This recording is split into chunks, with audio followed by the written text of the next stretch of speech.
একটা মেয়ে বিয়ের পরে সবার তো আঘাত তো সহ্য করে নিতে পারে, কিন্তু তার স্বামী যদি কোনো আঘাত দিয়ে থাকে সেই মেয়েটা কিন্তু কখনোই সহ্য করে নিতে পারে না। কারণ একটা মেয়ে বিয়ের পরে তার স্বামীর কাছ থেকে হাজারো ছোট ছোট ইচ্ছা পূরণ করার স্বপ্ন রেখে থাকে। তাই সে মনে করে সবাই কষ্ট দিলেও তার স্বামী কখনোই তাকে কোনো কষ্ট দেবে না। নমস্কার আমার প্রিয় বন্ধুরা, সবাই কেমন আছেন? আশা করছি যে যেখানে আছেন ভালো আছেন, সুস্থ আছেন। আমরাও সবাই ভালো আছি, আপনাদের আশীর্বাদ ও ভালোবাসা। আজ নতুন একটি দিনে আমি আমার ছোট্ট পরিবারে তোমাদের সবাইকে জানাই অনেক অনেক স্বাগত। আজও কিন্তু প্রত্যেক দিনের মতন আমি আগে রান্নাটা বসিয়ে দিয়েছি, তারপরে ঘরের কাজগুলো গুছিয়ে নেব। আর আজকে যেহেতু রান্নার খুব একটা তোড়জোড় নেই, তাই আর তোমাদের সঙ্গে রান্না বান্না শেয়ার করবো না। আজ কি রান্না করবো বলো তো? আজকে রান্না করবো উচ্ছে ভাজা আর পটল আলুর তরকারি। তার জন্য কিন্তু উচ্ছে ভাজাটা বসি, আর একদিকে দেখো পটল আলু আদা জিরা বাটা এগুলো কিন্তু আমি সব গুছিয়ে রেখেছি। কালকে রাত্রে যেন একটা অঘটন হতে হতে বেঁচেছে, সেটাই কিন্তু আমি তোমাদের সঙ্গে প্রথমেই শেয়ার করেছি। কেন বলো তো? কালকে যখন আমি রাতের বেলা ভাত তরকারি আমাদের ঘরে নিয়ে যাচ্ছিলাম, কালকে রাতে হাঁড়ির উপরে তরকারি গামলা রেখে আমি ঘরে নিয়ে যাচ্ছিলাম, কিন্তু কি করেছে তরকারি গামলাটা উল্টে পড়ে গেল।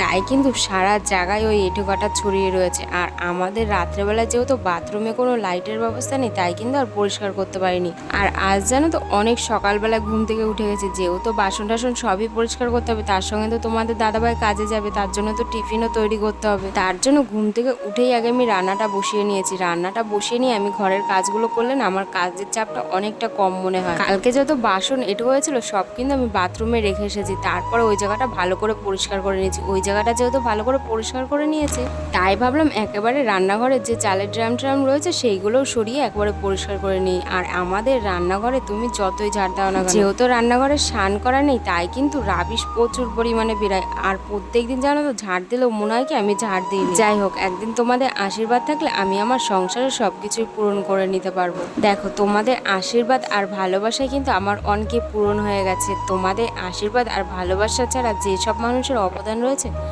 আজকে কিন্তু আমি সেই সব মানুষের কথা তোমাদের সঙ্গে শেয়ার করব। আমি জানো তো অনেকবারই ভেঙে গেছিলাম, তারপর ভেবেছিলাম ইউটিউব ছেড়েই দেবো। দেখো, আমাকে হয়তো ফিজিক্যালভাবে কেউই সাপোর্ট করেনি, কিন্তু অনেকেই আছে আমাকে মেন্টালভাবে এতটা সাপোর্ট করেছে, যার জন্য কিন্তু আজকে আমি আমার ইউটিউবে প্রথম সাকসেস পেলাম। কারণ আমরা যারা ইউটিউবে আসি তারা কিন্তু প্রথম স্বপ্ন দেখে থাকি 1000 সাবস্ক্রাইব। সেই 1000 সাবস্ক্রাইব কিন্তু আমি পূরণ করতে পেরেছি তোমাদের ভালোবাসা আর কিছু মানুষের সাপোর্টে। দেখো, ঘরটা ঝাড় দিয়ে কিন্তু আমি এদিকে চলে এসেছি বাথরুমে বাসনগুলো মেজে নেওয়ার জন্য। আর কালকে রাত্রে কিছু বাসন ছিল, সেই বাসনগুলোও কিন্তু এখন মেজে নেব। দেখো, একটা পুরুষের সফলতার পিছনে যেরকম একটা নারীর হাত থাকে, সেরকম কিন্তু একটা নারীর সফলতার পিছনে তার স্বামীর সব সময় হাত থাকে। দেখো, তোমাদের দাদাভাই হয়তো ফিজিক্যালি আমাকে কোনো সাপোর্ট করতে পারেনি, কিন্তু মেন্টালি কিন্তু প্রচুর সাপোর্ট করেছে। যখন আমরা ইউটিউব করি অনেক কিন্তু প্রবলেম আসে, যেগুলো কিন্তু তোমাদের দাদাভাই সব সলভ করে। দেখো, আরও দুজন মানুষ আছে যারা কিন্তু আমাকে সব সময় সাপোর্ট করেছে, তাদের কথা অবশ্যই বলবো। আর আজকে যেন বাথরুমে ভিডিও করতে করতে কি করে যেন কেটে গেছে। নমস্কার আমার বন্ধুরা, কেমন আছো তোমরা সবাই? আমাদের গরমের অবস্থা আবার খারাপ হয়ে যাচ্ছে। 2 দিন তো বৃষ্টি হয়েছিল, কিন্তু আজকে আবার গরম পড়ে গেছে। আর বাথরুমে কাজ করতে করতে না ক্যামেরাটা কখন বন্ধ হয়ে গেছে আমি নিজেই বুঝতে পারিনি। তো ওইখান থেকে আর ভিডিওটা করতে হয়নি, ভিডিওটা কেটে গেছে। আর তারপর আর ভিডিও করার সময়ও পাইনি। তারপরে তোমাদের দাদাভাইকে টিফিন গুছিয়ে দিলাম, খেতে দিলাম। তোমাদের দাদাভাই চলে গেছে কাজে। আর এখন আমি বিছানাটা গুছিয়ে নিয়ে একটুখানি তোমাদের সঙ্গে কথা বলছি। আর এখনো কিন্তু কাজের আজকে শেষ হয়নি, আজকে কাজ প্রচুর। আর আমার অবস্থা দেখেছো? আমি নিজে দেখেই অবাক হয়ে যাচ্ছি, এত বাজে অবস্থা।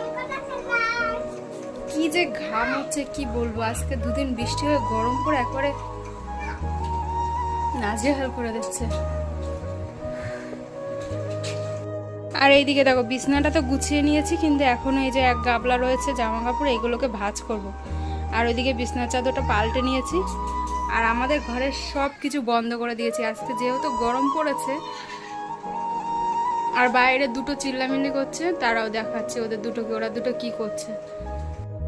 আর এইদিকে দেখো, আমাদের বাড়ির 2 ওস্তাদ খেলাধুলো করছে, মাঝখানে চিল্লামিল্লিও শুরু করে দেয়।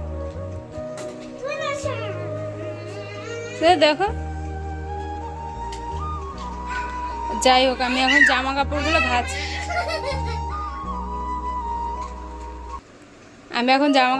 ভাঁজ করে নিই, তারপর আবার আর আজকে জানো তো প্রচণ্ড পরিমাণে গরম পড়েছে, সেটা তোমাদের বলে বোঝাতে পারবো না যে আমার কতটা গরম লাগছে। তার মাঝখানে আমি তোমাদের বলেছিলাম না আমার দুদিন খুব শরীর খারাপ হয়েছে। আমার যেরকম পেটে যন্ত্রণা হচ্ছিল সেরকম কিন্তু মাথায় যন্ত্রণা হচ্ছিল, তার জন্য কিন্তু আমি মাথায় তেল ছাড়া এখন থাকতেই পারছি না। দেখো আমার মাথায় কিন্তু একদম চুপচুপে করে তেল দেওয়া। ওই ঘরে কিন্তু আমি একেবারে সব জামা কাপড় ভাঁজ করে তারপরে কিন্তু এই ঘরে এসেছি। এই ঘরে এসে প্রথমেই গ্যাসটা মুছে নিয়েছি, তারপরে যে আমাদের খাওয়ার টেবিলটা সেই টেবিলটা কিন্তু আমি মুছে নিয়েছি। এই টেবিলটাতে জানো তো আমরা কেউই কিন্তু বসে খাবার খাই না, আমরা কিন্তু সবাই নিচে বসেই খাবার খাই, কিন্তু তারপরেও কিন্তু আমি টেবিলটাকে ডেলি একবার করে মুছে নিই।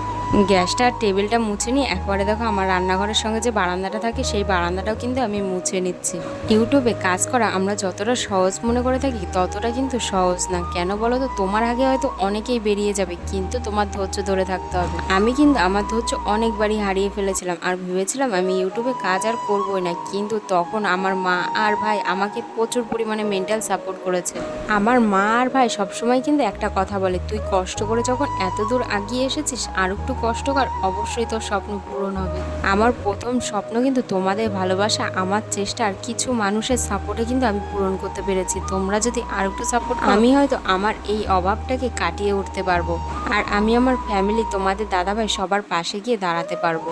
আমি প্রত্যেকদিন আমার দুটো ঘর মুছলেও তোমাদের সঙ্গে কিন্তু ভিডিওতে কখনোই শেয়ার করা হয়নি। আজকে আমি যেহেতু সময় পেয়েছি তাই কিন্তু একবারে দুটো ঘর মুছেছি আর তোমাদের সঙ্গে সেটা শেয়ারও করলাম। আর আমি জানো তো সকালবেলায় উঠোনটাকে ঝাড় দেওয়ার সময় পাই না, তার জন্য একবারে ঘরটার মুছে এই দুপুরবেলায় উঠোনটা ঝাড় দিই। আর মাঝখানে আমি দৌড়ে ঘরে গেলাম কেন বলো, তোমাদের ডোডো বাবার সঙ্গে কিন্তু আরো পুচকু দুটো খেলা করছিল, তার মধ্যে তোমাদের ডোডো বাবা ব্যথা পেয়ে গেছে, তার জন্য কিন্তু আমার ঘরে দৌড়ে যেতে হয়েছে। তোমাদের ডোডো বাবাকে একটুখানি কোলে নিয়ে আদর টাদর করে চুপ করিয়ে তারপরে দেখো আবার চলে এসেছি উঠোনটাকে ঝাড় দিতে। তোমাদের ডোডো বাবা জানো তো বাই চান্স কখনো যদি ব্যথা পেয়ে থাকে ওকে কিন্তু কেউই শান্ত করতে পারে না, ওকে আমি ছাড়া ও কারোর কাছে গিয়ে চুপ হবে না। ওকে সবাই যতই আদর করুক না কেন, কিন্তু ওর মা গিয়ে কোলে না নিলে ওর ব্যথা কিছুতেই কমবে না, তাই কিন্তু আমার দৌড়ে ঘরে যেতে হয়েছে। আর আমি জানো তো কদিন শরীর খারাপ করে কোনো কাজই ঠিক মতন করিনি, যতগুলো জামা কাপড় কেচেছি সেগুলো তো ভাঁজ করিনি, আর তারপরেও দেখো এত জামা কাপড় ছিল সেগুলোও কিন্তু আমার এই কদিনে কাঁচা হয়নি। দুপুরবেলা কিন্তু স্নান করার সময় একেবারে জামা কাপড়গুলো কেচে নিয়েছি। আর আমার জানো তো খাওয়া দাওয়া কিন্তু সব কমপ্লিট হয়ে গেছে, তোমাদের ডোডোয়াকে খাওয়া দাওয়া ঘুম পড়িয়ে দিয়েছি। আর সকালবেলায় কাজের চাপ এতটাই ছিল আমি কিন্তু সকালবেলায় খাওয়ার সময়ই পাইনি, তার জন্য কিন্তু আমি দুপুরবেলায় স্নান করেই আগে খেয়ে নিয়েছি, তারপরে তোমাদের ডোডোবাকে ঘুম পড়িয়ে আমি এই জামা কাপড়গুলো এখন নেড়ে দিয়েছি।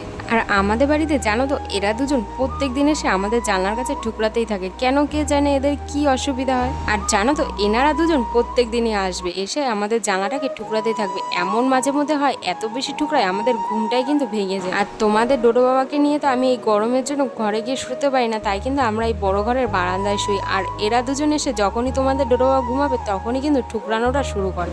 আজ কিন্তু তোমাদের ডোডো বাবার ক্লান্তি অনেক বেশি ছিল, ওর জন্য অনেকটা টাইম পর্যন্ত ও ঘুমিয়েছিল, আর আমিও কিন্তু কাজের জন্য অনেকটা সময় পেয়েছিলাম। বিকালবেলায় যে সমস্ত টুকিটাকি কাজগুলো থাকে সেই কাজগুলো করে দেখো তোমাদের ডোডো বাবা ঘুম থেকে উঠে গেছিল, তারপরে ওকে রেডি করে আমরা একটুখানি ঘুরতে বেরিয়ে পড়েছি।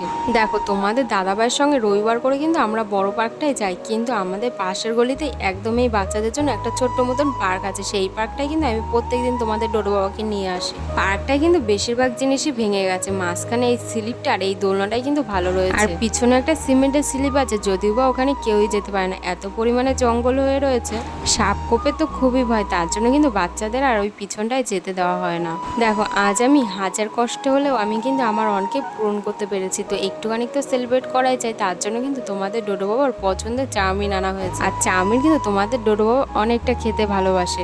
দেখো ইচ্ছা তো করে একটুখানি সেলিব্রেশন করার, কিন্তু নিজের পকেট তো খালি, তার জন্যই শুধু চাউমিন দিয়ে সেলিব্রেশনটা করে নিলাম। আর আমাদের ঘরে যেদিকে তাকাবো সেদিকেই শুধু তোমাদের ডোডো বাবার খেলনা ছড়ানো, কারণ আমি গুছাই আর ও এলোই। তো আজকের ভিডিওটা আমি এখানেই শেষ করছি। আমার এই ছোট্ট ভিডিও ভালো লাগলে প্লিজ লাইক শেয়ার সাবস্ক্রাইব, পাশে দেখো।